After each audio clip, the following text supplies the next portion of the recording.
നമസ്കാരം. ഞാൻ ബിജീഷ് ഉള്ളൂ. പ്രൊഫഷണലി ഒരു ഫുൾ ടൈം ട്രേഡറാണ്. നമുക്ക് വരും ദിവസങ്ങളായാലും നമുക്ക് നിഫ്റ്റിനെ മാനേജ് ചെയ്യാനുള്ള റൈറ്റ് സെറ്റപ്പ് നമുക്ക് നോക്കാം. വരും ദിവസങ്ങളായാലും നിഫ്റ്റിയുടെ ട്രെൻഡ് എങ്ങനെയാണ്, ഈ ഒരു ട്രെൻഡ് നമുക്കത് എങ്ങനെയാണ് മാനേജ് ചെയ്യേണ്ടത്, നമുക്ക് ഈ ഒരു ട്രെൻഡ് എങ്ങനെ മാനേജ് ചെയ്താലാണ് നമുക്ക് പ്രോഫിറ്റബിൾ ആകുന്നത്, അതിന് വേണ്ടിയിട്ടുള്ള റൈറ്റ് ആയിട്ടുള്ള സപ്പോർട്ട് റെസിസ്റ്റൻസ് ലെവലുകളാണ് നമ്മൾ നോക്കാൻ പോകുന്നത്. നിഫ്റ്റിയുടെ ഒരു കറണ്ട് സിറ്റുവേഷൻ നമുക്ക് നോക്കാം. കറണ്ട് സിറ്റുവേഷനെ കുറിച്ച് നമ്മൾ സൂചിപ്പിച്ചിരുന്നതാണ്. കറണ്ട് സിറ്റുവേഷൻ സ്റ്റിൽ ബൈ ട്രെൻഡിൽ തന്നെയാണ്. ഇന്ന് ക്ലോസ് ചെയ്തിരിക്കുന്നത് 25,461 കുറച്ചും കൂടി ഈസി ആയിട്ട് ഇന്നത്തെ മാർക്കറ്റിന്റെ ഒരു മൂവ്മെന്റ് കുറച്ചും കൂടി ഈസി ആയിട്ട് നമുക്ക് മനസ്സിലാക്കാനായിട്ട് നമുക്ക് 5 മിനിറ്റ് ടൈം ഫ്രെയിം നോക്കി കഴിഞ്ഞാലും കഴിഞ്ഞ ദിവസം നമ്മൾ നൽകിയിരിക്കുന്ന സപ്പോർട്ട് റെസിസ്റ്റൻസ് നോക്കിയാലും നമുക്ക് വളരെ ഈസി ആയിട്ട് മനസ്സിലാക്കും. കാരണം ഇന്നത്തെ മാർക്കറ്റിൽ സംഭവിച്ച് നമുക്ക് നോക്കാം. ഇന്നത്തെ മാർക്കറ്റിന്റെ ഒരു ഓപ്പണിംഗ് ശ്രദ്ധിക്കുക. ഇപ്പോഴും ഓപ്പണിംഗ് ക്യാൻഡിൽ വളരെയധികം ഇമ്പോർട്ടൻ്റ് ഉള്ളതാണ്. നമ്മൾ എല്ലാ വീഡിയോസിലും തുടർച്ചയായിട്ട് പറയാറുള്ളതാണ്. ഓപ്പണിംഗ് ക്യാൻഡിൽ, അതായത് 5 മിനിറ്റ് ക്യാൻഡിലിനെ ബേസ് ചെയ്തിട്ടാണ് നമ്മുടെ സ്ട്രാറ്റജി വരുന്നത്. അപ്പോൾ അതുകൊണ്ട് തന്നെ 27,440 നമ്മൾ റെസിസ്റ്റൻസ് നൽകിയിരിക്കുന്നത്. ഈ റെസിസ്റ്റൻസിന്റെ മുകളിലേക്ക് ഒരു ഓപ്പണിംഗ് ക്യാൻഡിൽ ക്ലോസ് ചെയ്തു. ഈ റെസിസ്റ്റൻസിന് മുകളിലേക്ക് ഓപ്പണിംഗ് ക്യാൻഡിൽ ക്ലോസ് ചെയ്താൽ നമുക്ക് ഇവിടെ ഷോർട്ട്സ് ആൻഡ് ഓപ്പർച്യൂണിറ്റിക്ക് അല്ല ആക്ച്വലി നമുക്ക് ഇവിടെ ഒരു ഇമ്പോർട്ടൻസ് നൽകേണ്ടത്. നിഫ്റ്റി ഒരു സ്റ്റിൽ ബൈയുടെ ഒരു ട്രെൻഡിലാണ്. 27,465 മുകളിൽ സസ്റ്റെയിൻ ചെയ്താൽ വീണ്ടും ബൈയിലേക്ക് കടക്കുമെന്ന് നമ്മൾ സൂചിപ്പിച്ചായിരുന്നു. ആക്ച്വലി ഇത് സെല്ലിലേക്ക് കടന്നിട്ടില്ല. മാർക്കറ്റ് എന്നൊരു മൊമെന്റം മാർക്കറ്റിൽ ഇല്ലായിരുന്നു എന്നുള്ളത് മാത്രമേ ഉള്ളൂ. ശ്രദ്ധിച്ചു നോക്കി കഴിഞ്ഞാൽ മനസ്സിലാവും. മാർക്കറ്റിൽ പ്രോഫിറ്റ് ബുക്കി വന്നപ്പോഴും ഈ ഒരു സപ്പോർട്ട്, ഈ ഒരു ക്യാനില് ബ്രേക്ക് ചെയ്തിരിക്കുന്ന ഈ ഒരു ക്യാനില് തന്നെ സപ്പോർട്ടായിട്ട് അവിടെ വർക്ക് ചെയ്യാറുണ്ടായിരുന്നത്. നമുക്കിവിടെ ഷോർട്ട്സ് ആൻഡ് ഒരു ഓപ്പർച്യൂണിറ്റി ഇല്ല.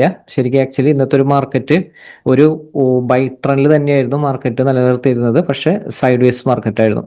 ഇപ്പോൾ ഓരോ ദിവസമായാലും നമുക്ക് മാർക്കറ്റിനെ മാനേജ് ചെയ്യുമ്പോൾ അത് കൃത്യമായിട്ട് മാനേജ് ചെയ്യുക. ഓരോ ദിവസത്തിൽ മാർക്കറ്റ് വർക്ക് ചെയ്യുന്നത് നമ്മൾ നൽകുന്ന ഒരു സപ്പോർട്ട് റെസിസ്റ്റൻസ് അനുസരിച്ച് വർക്ക് ചെയ്യുന്നതും എക്സാക്റ്റ് ആയിട്ട് അത് മനസ്സിലാക്കണം. കാരണം നമ്മളിവിടെ മാർക്കറ്റ് ഒന്ന് താഴത്തേക്ക് വരുമ്പോഴേക്കും 27,440 താഴത്തേക്ക് വരുമ്പോഴേക്കും ഷോർട്ട് സെൽ അടിച്ച് അവിടെ സക്സസ് ആവില്ല. കാരണം ഇവിടെ ഒരു ഓപ്പണിംഗ് ക്യാനിൽ തന്നെ ഇവിടെ ബ്രേക്ക് ചെയ്തിട്ടാണ് നിലനിൽക്കുന്നത്. അപ്പോൾ എപ്പോഴും പ്രത്യേകം ശ്രദ്ധിക്കുക. ഇതേ രീതിയിൽ എപ്പോഴും മാർക്കറ്റിനെ മാനേജ് ചെയ്യാനായിട്ട് ശ്രദ്ധിക്കുക. മാത്രമല്ല 27,465 മുകളിലേക്കും സസ്റ്റെയിൻ ചെയ്തിട്ടാണ് നിലനിൽക്കുന്നത്. മാർക്കറ്റ് മൊമെന്റം കുറവായിരുന്നു. പക്ഷേ ബൈ ഓപ്പർച്യൂണിറ്റി യൂട്ടിലൈസ് ചെയ്തവർക്കായാലും ചെറിയൊരു പ്രോഫിറ്റോ അല്ലെങ്കിൽ വളരെ ചെറിയൊരു ലോസിലായിരിക്കും നിലനിൽക്കുന്നത്. വരും ദിവസങ്ങളായാലും നമുക്ക് നിഫ്റ്റിനെ മാനേജ് ചെയ്യാനുള്ള റൈറ്റ് സപ്പോർട്ട് റെസിസ്റ്റൻസ് നോക്കാം. നമുക്ക് ഡെയിലി ക്യാനിൽ നമ്മൾ നോക്കുകയാണെങ്കിൽ ഡെയിലി ക്യാനിൽ ബേസ് ചെയ്തിട്ട് നമ്മൾ പറഞ്ഞിരുന്നു നിഫ്റ്റിയിലും ബൈയുടെ ഒരു ട്രെൻഡ് 27,200 ആ ഒരു ലെവൽ വരെയാണ് ബൈയുടെ ഒരു സെന്റിമെന്റിൽ നിലനിർത്തേണ്ടത്. ആ ഒരു ലെവലിൽ വരെ നിഫ്റ്റി ശ്രമിച്ചുകൊണ്ടിരിക്കും. കഴിഞ്ഞ ദിവസത്തിലും ഇന്നത്തെ ഒരു ദിവസത്തിലും ഗ്രീൻ ക്യാനിലാണ് ക്ലോസ് ചെയ്തിരിക്കുന്നത്. ഇപ്പോൾ വരും ദിവസങ്ങളിലായാലും നമുക്ക് എങ്ങനെ മാനേജ് ചെയ്യാം, നിഫ്റ്റിനെ നമുക്കത് എങ്ങനെ മാനേജ് ചെയ്യാം, ഏതാണ് റൈറ്റ് ആയിട്ടുള്ള സപ്പോർട്ട് റെസിസ്റ്റൻസ്.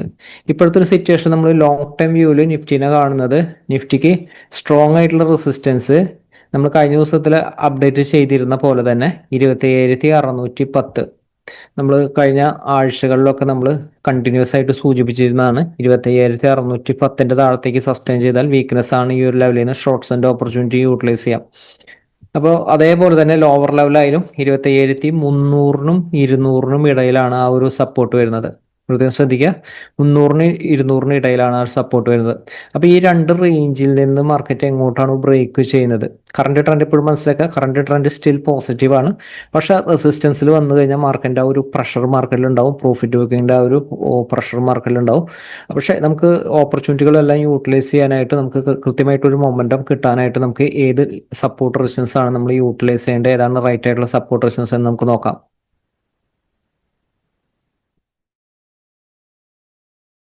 ഇത് നിഫ്റ്റിയുടെ 5 മിനിറ്റ് ഗ്രാഫാണ്. 5 മിനിറ്റിലാണ് സപ്പോർട്ട് റെസിസ്റ്റൻസ് പറയുന്നത്. നമ്മൾ ട്രേഡ് ചെയ്യുമ്പോഴായാലും നമുക്ക് 5 മിനിറ്റിൽ നോക്കിയാലാണ് കൃത്യമായിട്ടൊരു ആക്യുറസിയിൽ നമുക്കത് മാനേജ് ചെയ്യാനായിട്ട് സാധിക്കുന്നത്.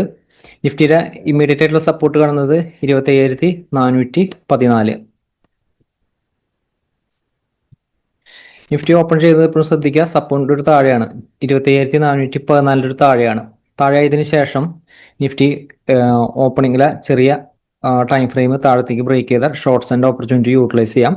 ഈ ഒരു ലെവലിന്റെ മുകളിൽ തന്നെ ബ്രേക്ക് ചെയ്ത ക്യാനിൽ സ്റ്റോപ്പ് ലോസ് പ്ലേസ് ചെയ്തുകൊണ്ട് നമുക്ക് buy opportunity shorts and opportunity utilise ചെയ്യാം.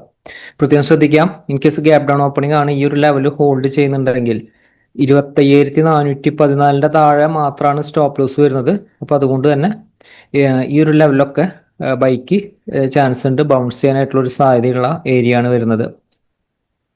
അതുപോലെ തന്നെ നിഫ്റ്റി 27,414 താഴെ സപ്പോർട്ട് കാണുന്നത് 27,350 ആണ്.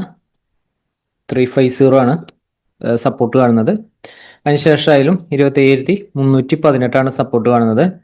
27,318 സപ്പോർട്ട് കാണുന്നുണ്ട്. ഇൻ കേസ് 300 താഴത്തേക്ക് പോയാലും 318 മുകളിൽ ഒരു ക്യാനൽ സസ്റ്റെയിൻ ചെയ്താൽ ബൈക്ക് കൂടുതൽ ഇമ്പോർട്ടൻസ് നൽകാം.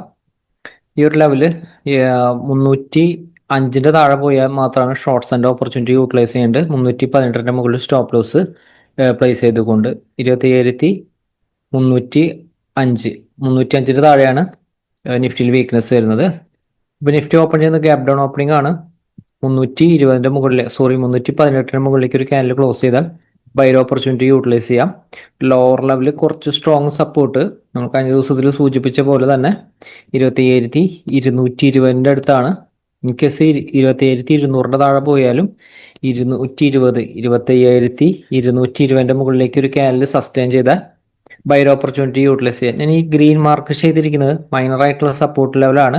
മൈനർ ആയിട്ടുള്ള സപ്പോർട്ട് ലെവൽ ഹോൾഡ് ചെയ്തുകൊണ്ട് അടുത്ത റെസിസ്റ്റൻസ് ലെവലിന്റെ മുകളിലേക്ക് സസ്റ്റെയിൻ ചെയ്ത് കഴിഞ്ഞാൽ സ്ട്രോങ് ആകും. എപ്പോഴും മനസ്സിലാക്കുക, ഇവിടെ മാർക്ക് ചെയ്തിരിക്കുന്നത് മൈനർ ആയിട്ടുള്ള ഒരു സപ്പോർട്ട് ആയാലും ആ ഒരു സപ്പോർട്ട് ഹോൾഡ് ചെയ്തുകൊണ്ട് ഈ ഒരു യെല്ലോ ലൈനിന്റെ മുകളിലേക്ക് ബ്രേക്ക് ചെയ്താൽ അത് സ്ട്രോങ് ആയിട്ടുള്ള ബൈയിലേക്ക് കടക്കും. അപ്പം അതേപോലെ തന്നെയാണ് എല്ലാ ദിവസവും മാർക്കേണ്ട ഒരു സിറ്റുവേഷനിലും. ഇൻ കേസ് നിഫ്റ്റി ഓപ്പൺ ചെയ്യുന്ന വലിയൊരു ഗ്യാപ്പ് അപ്പ് ഓപ്പണിംഗ് ആണ്. 27,505 താഴെയാണെങ്കിൽ ചെറിയ ടൈം ഫ്രെയിമിന്റെ ലോ ബ്രേക്ക് ചെയ്ത ഷോർട്ട്സ് ആൻഡ് ഓപ്പർച്യൂണിറ്റി യൂട്ടിലൈസ് ചെയ്യാം. പക്ഷേ പ്രത്യേകം ശ്രദ്ധിക്കണം, മാർക്കറ്റ് ബൈലായതുകൊണ്ട് തന്നെ 505 മുകളിലേക്ക് ഒരു ക്യാൻഡിൽ സസ്റ്റെയിൻ ചെയ്താൽ ബൈ ഓപ്പർച്യൂണിറ്റി യൂട്ടിലൈസ് ചെയ്യണം. Same candle stop loss place ചെയ്തുകൊണ്ട് ബൈ ഓപ്പർച്യൂണിറ്റി യൂട്ടിലൈസ് ചെയ്യാം. ഹയർ ലെവല് 600 അടുത്ത് സ്ട്രോങ് ആയിട്ടുള്ള റെസിസ്റ്റൻസ് ആണ്. ഇൻ കേസ് 27,540 മുകളിലേക്ക് സസ്റ്റെയിൻ ചെയ്താൽ വീക്ക്നെസ് എന്ന് പറയുന്ന രീതിയിൽ മാനേജ് ചെയ്യുക. ഹയർ ലെവലിൽ 27,585 റെസിസ്റ്റൻസ്, അതേപോലെ തന്നെ 27,620 സ്ട്രോങ് ആയിട്ടുള്ള റെസിസ്റ്റൻസ് റേഞ്ച് ആണ് 27,620. അപ്പം അതേപോലെ തന്നെ നിഫ്റ്റി ഓപ്പൺ ചെയ്യുന്നത് എപ്പോഴും ശ്രദ്ധിക്കുക, പറയുന്ന ഒരു സപ്പോർട്ട് റെസിസ്റ്റൻസ് റേഞ്ചിലല്ലെങ്കിൽ എപ്പോഴും വെയിറ്റ് ചെയ്ത് നല്ലൊരു ഓപ്പർച്യൂണിറ്റിക്ക് ആയിട്ട് സപ്പോർട്ടിൻ്റെ അടുത്തുനിന്നോ റെസിസ്റ്റൻസിൻ്റെ അടുത്തുനിന്ന് കിട്ടുന്ന ഒരു ഓപ്പർച്യൂണിറ്റിക്ക് ആയിട്ട് വെയിറ്റ് ചെയ്യുക. അതിനുശേഷം നമുക്ക് നല്ലൊരു ബൈ ഓപ്പർച്യൂണിറ്റി യൂട്ടിലൈസ് ചെയ്യാം. ഇൻ കേസ് ഓപ്പൺ ചെയ്യുന്ന ഗ്യാപ് ഡൗൺ ഓപ്പണിംഗ് ആണ്. ഈ ഒരു സപ്പോർട്ടിൻ്റെ താഴെയാണെങ്കിൽ വീക്ക്നെസ് ആയിരിക്കും. ചെറിയ ടൈം ഫ്രെയിമിൻ്റെ ലോ ബ്രേക്ക് ചെയ്താൽ ഷോർട്ട്സ് ആൻഡ് ഓപ്പർച്യൂണിറ്റി യൂട്ടിലൈസ് ചെയ്യാം. പക്ഷേ ബൈക്കാണ് കൂടുതൽ ഇമ്പോർട്ടൻസ് നൽകുന്നത്. കാരണം മാർക്കറ്റ് ബൈയിൽ നിലനിൽക്കുന്നതുകൊണ്ട് തന്നെ ബൈക്ക് എപ്പോഴും കൂടുതൽ ഇമ്പോർട്ടൻസ് നൽകണം. ഷോർട്ട്സ് തന്നെ എപ്പോഴാണ് ഇമ്പോർട്ടൻസ് നൽകേണ്ടതെങ്കിൽ ഇപ്പോൾ നിഫ്റ്റിയുടെ സിറ്റുവേഷൻ ഇപ്പോൾ നിഫ്റ്റി 27,305 താഴെയാണ് നിലനിൽക്കുന്നത്. 305 താഴെ ഓപ്പൺ ചെയ്തു. അതിനുശേഷം ഈ ഒരു സപ്പോർട്ടിന്റെ താഴത്തേക്ക് ഒരു ക്യാൻഡിൽ ക്ലോസ് ചെയ്താൽ ഷോർട്ട്സ് തന്നെ ഇമ്പോർട്ടൻസ് നൽകാം. 27,277 ഹോൾഡ് ചെയ്യുന്നുണ്ടെങ്കിൽ ബുക്ക് ചെയ്യാം. 27,220 മെയിൻ ആയിട്ടുള്ള ഒരു സപ്പോർട്ടായിട്ട് ലോവർ ലെവലിൽ ആക്ട് ചെയ്യും.